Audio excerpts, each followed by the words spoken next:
If you're moving to Southern California with kids, there's a mistake I see people make all the time. They search Google for the best school districts, find the number one district on some ranking website, and then immediately start looking for homes there.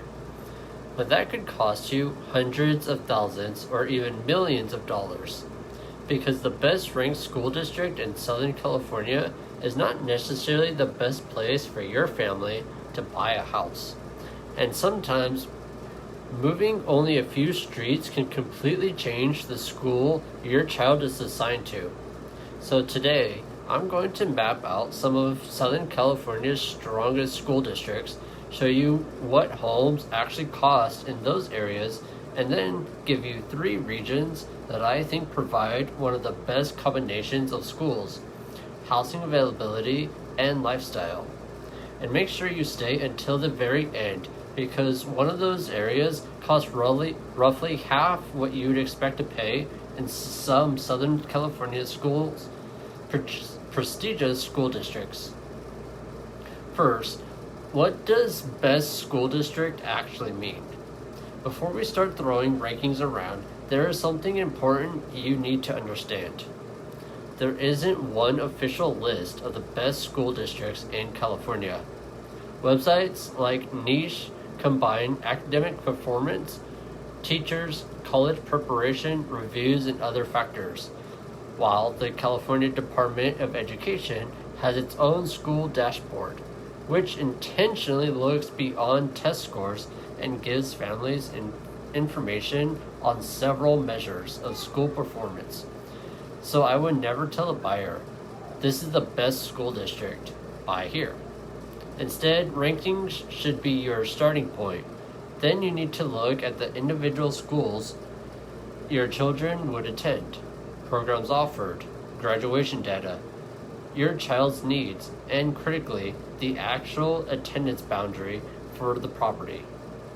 The last part is where real estate gets interesting. Now, Los Angeles County, the academic heavyweights. Let's start with some of the biggest names according to Niche's 2026 California rankings. La Canada Unified is number 1 in California, not number 1 in Los Angeles County, number 1 in the entire state. That's something huge. La Canada Unified reports about 84% math proficiency and 89% reading proficiency through the data used by Niche. Nearby, San Marino Unified ranks number 6 in California with reported proficiency around 85% in math and 86% in reading. And Arcadia Unified ranks number 12 in California. Those are exceptional numbers. But now let's talk about the admission price.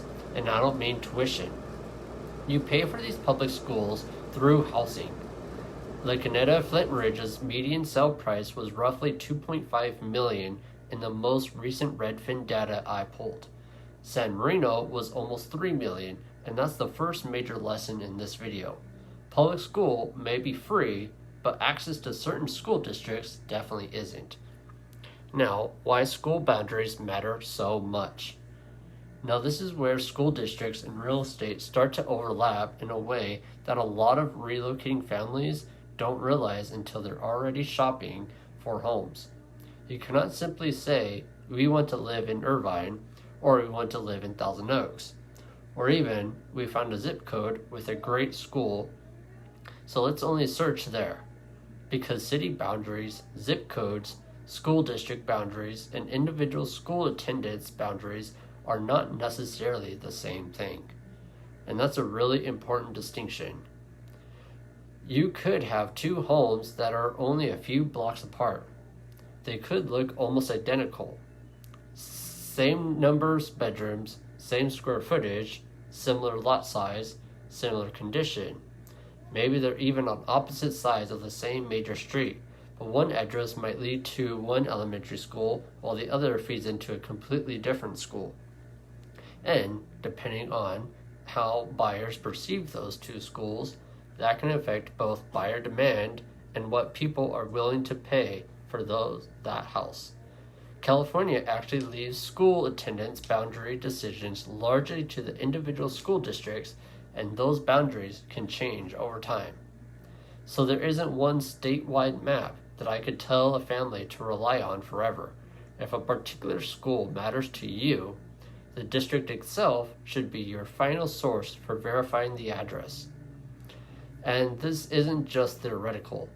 Researchers have studied what happens to property values around school attendance boundaries. One National Bureau of Economic Research study specifically looked at the Los Angeles housing market from 2000 through 2013. Instead of simply comparing an expensive neighborhood with a cheaper neighborhood miles away, the researchers looked at homes around elementary school attendance boundaries. That's important because you're getting much closer to an apples to apples comparison. And what they found was that better performing schools consistently commanded a housing premium.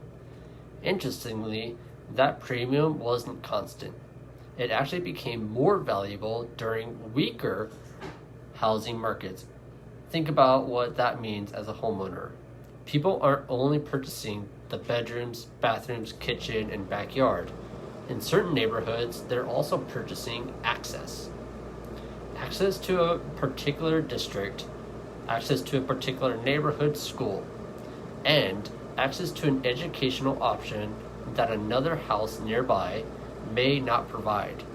That's one reason school boundaries can create what I call an invisible property line. You can't physically see it when you're driving through the neighborhood. There's no giant wall separating the two areas. The houses might look almost identical, but financially, buyers may treat them very differently. Now, I don't want you to oversimplify this and tell you that crossing a school boundary automatically makes a home worth 10, 15 to 20% more. That's not how it works. Housing prices are also influenced by size of home, lot size, street location, neighborhood amenities, condition, commute, crime supply, and dozens of other factors. Research that controls more carefully for those differences generally finds that some of the huge apparent school premiums become smaller once neighborhood differences are accounted for. But the larger point remains. School assignment can become part of a property's value proposition. And as a buyer, you need to understand exactly what you're paying for. Now here's a real-world example. Imagine we're looking at two homes. House A is listed for 1.2, House B is listed for 1.3. At first glance, House A looks like the obvious better deal. Maybe it's even slightly larger. But then we look at the school assignments. House B feeds into the particular elementary, middle, and high school combination that the family specially wants. House A doesn't. Now that 100,000 difference starts to mean something very different. The question isn't simply, is House B worth $100,000 more? It's, what would we have to give up buying House A? Would you need to apply for a transfer? Would that transfer actually be approved? Would you end up considering private school? Would you eventually move again because you are not happy with the assigned school? And what will the next buyer think when you eventually resell the property? Those are real financial considerations. This is also where online home searches can get you in trouble.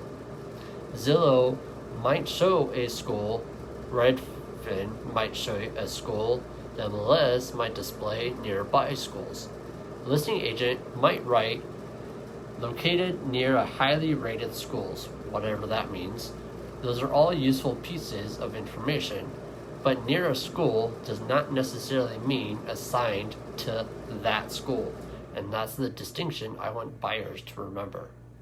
I would never spend hundreds of thousands or more than $1 million based solely on a school shown on a third-party real estate website. If you're buying specifically for a school, verify the exact address with the school district, and I would do that before you're emotionally committed to the house. Also ask whether the boundaries could change, because sometimes they do. This is another question buyers sometimes forget. School boundaries are not necessarily permanent.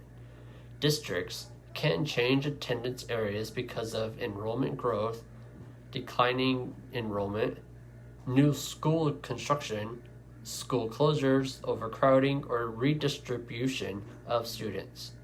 California's Department of Education specifically notes that school district boundaries can change and directs families to the individual district for local boundary information.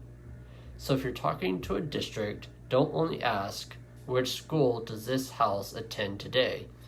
Ask, are there any proposed boundary changes that could affect this address? That's a much better question. And don't assume a transfer will solve everything.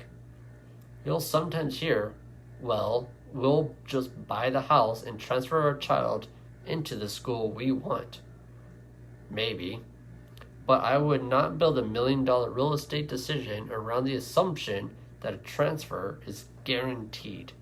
California allows districts to establish policies for intra-district and inter-district transfers, but those policies are controlled locally and can depend on circumstances such as district agreements, available space, and individual district rules. So if School A is the entire reason you're purchasing in a particular neighborhood, I'd much rather have the address assigned to School A than have your entire strategy depend on getting a transfer afterwards. Here's the checklist I would use before writing an offer. If schools are one of your top reasons for buying the home, I want answers to 5 questions. Number 1, what elementary school is assigned to this exact property? What middle school and high school does it feed into? Number 3, enrollment at any of those schools currently capped or impacted? Number 4, are any attendance boundary changes being discussed? And number 5, if you're interested in a different school, what exactly is the transfer process, and is admission guaranteed or dependent on available space? Once we know those answers, then we can evaluate the house properly, because when you're relocating with children, you're not just purchasing a property, you're purchasing a location. You're purchasing a commute, you're purchasing a neighborhood, and in many cases, you're also purchasing access to a specific public school system. That's why I would never choose a Southern California home based only on the city name, zip code, or school rating displayed underneath a listing. Verify the address first, then decide whether the premium you're paying for that particular school boundary is actually worth it for your family. Now, back to Orange County. Irvine. Let's move into Orange County. This is where things get very interesting for relocation buyers. Irvine Unified is ranked number 1 in Orange County and number 20 in California in NICH's 2026 rankings.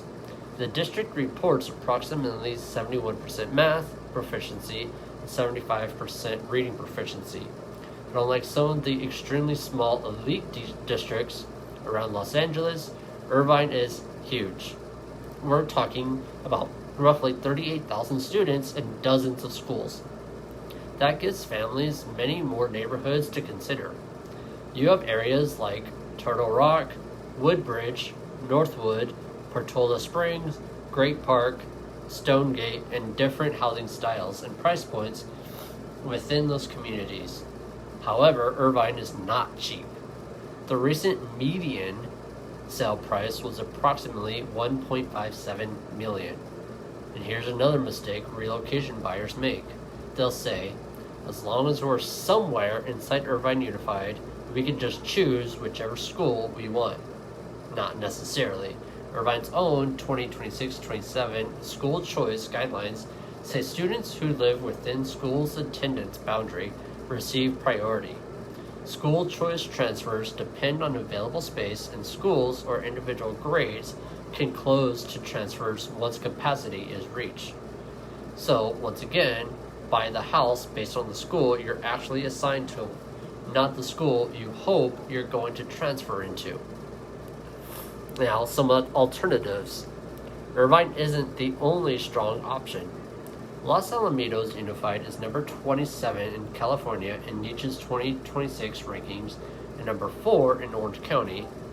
Laguna Beach Unified ranks 30th in California and 5th in Orange County, but Laguna Beach demonstrates the problem perfectly.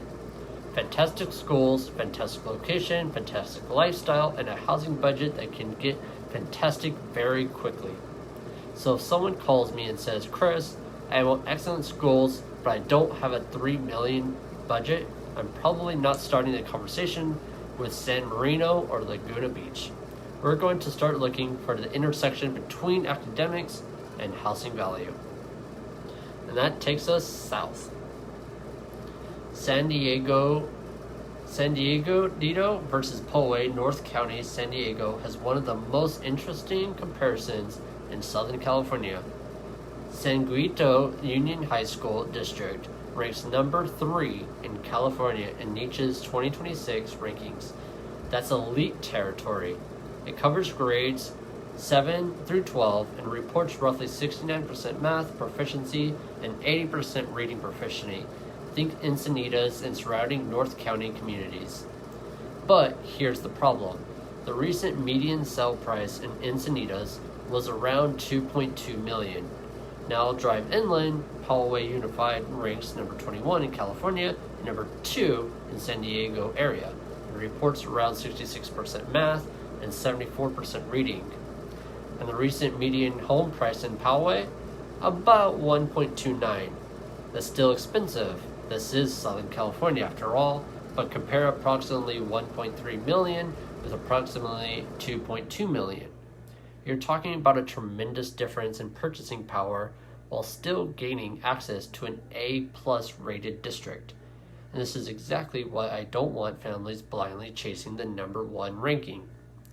The question should be, what am I actually getting for the additional $500,000, $800,000, or $1 million? For some families, the answer will justify it. For others, absolutely not. Now, the sleeper Conejo Valley. Let's go back up north, because this is probably the most interesting value proposition on this list. Conejo Valley Unified serves Thousand Oaks and surrounding communities. Niche ranks it number 45 in California and gives the district an A+ overall grade. So academically, we're not talking about La Caneda or San Dieguito, but we're still talking about a highly rated district. Now look at the housing market. The recent median home price in Thousand Oaks was approximately $1.1. Homes were taking roughly 40 days to sell, and the median price was actually down slightly year over year in a period Redfin and measured. Compare that with around $1.57 million in Irvine, about $2.2 in Encinitas, roughly $2.5 million in La Caneda for Lintridge, and approximately $3 million in San Marino. Suddenly, Thousand Oaks becomes much more interesting. Maybe you sacrifice some ranking prestige, but potentially you gain more house, more yard, less competition, and several $100,000 in additional buying power. That's a trade-off families need to evaluate. The biggest mistake I would avoid, the most important part of this entire video. Don't buy a home solely because someone tells you it's in a great school district. You need to ask what elementary school is assigned to this exact address, what middle school, high school. Are attendance boundaries currently being reviewed? Is a school at capacity? Does the district allow intra-district transfers? Are those transfers guaranteed? Are there magnet, STEM, arts, or specialized programs you're specifically interested in? And if you're relocating during the school year, when can your child actually enroll? Those questions should happen before you close on the house. Now, my top 3 for relocation buyers. So if somebody moving to Southern California asked me, Chris, where would you start if schools are extremely important, but I also care about what I'm getting for my money? I'd give them 3 very different starting prices. Irvine, if you want the strongest combination of highly rated, master planned neighborhoods, amenities, and central Orange County location. Irvine is extremely difficult to beat. You're going to pay for it. But there are enough different neighborhoods that we can actually build a strategy around your budget. Poway, Inland North County, San Diego. This might be my school value winner. You're getting a district ranked around the top 25 statewide without paying Encinitas coastal prices. If San Diego County is your destination, I would absolutely compare Poway against the coastal districts before making a decision. Conejo Valley, Thousand Oaks. This is my housing value winner of the 3. The rankings aren't as high as Irvine or Poway, but you're still dealing with a highly rated district, and your housing dollar can stretch significantly further than in the elite LA, Orange County, or coastal San Diego markets. The biggest takeaway is this: don't shop for a school ranking. Shop for the combination of school, house, neighborhood, commute, and long-term affordability that works for your family. Because I would much rather see someone buy the right 1.2 million house in a very good school district than stretch themselves to the absolute limit buying a 2 million house simply because the district ranked 10 positions higher online. And if you're thinking about moving anywhere in Southern California and schools are part of your decision, reach out to me. Tell me your budget, where you're commuting to, how much space you'll need, and what matters most for your kids. Then we can actually map out the neighborhoods that make sense instead of blindly searching through thousands of listings. And if you want another video where I break down the best Southern California school districts specifically for homes under a certain price point, let me know, because that would be a very interesting comparison. Now don't forget to like and subscribe, and I'll see you in the next video.